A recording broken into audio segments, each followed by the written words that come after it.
Hey guys, so this is how to add widgets to your MacBook. So first thing you're gonna need to do is if you look at the top right corner, you're gonna find a date. So just click on that date. And if you scroll down, you're gonna find a bunch of widgets that you can choose from. So I just want to add this global clock widget, for example. So I'm just gonna click and drag and place it in my desktop. And now if I want more options for the widgets, I can just click on the Edit Widgets button at the very bottom. And then I have over here a bunch of widgets that I can choose from. So I can just choose this weather widget, for example, and place it over here. Now I also have the option to choose widgets from my iPhone. So make sure that your iPhone is close by and that your MacBook and your iPhone are logged into the same Apple ID.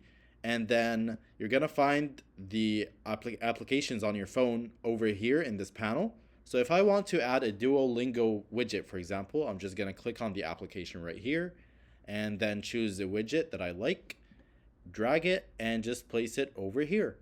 And yeah, this was how easy it is. This is how to add widgets on your MacBook.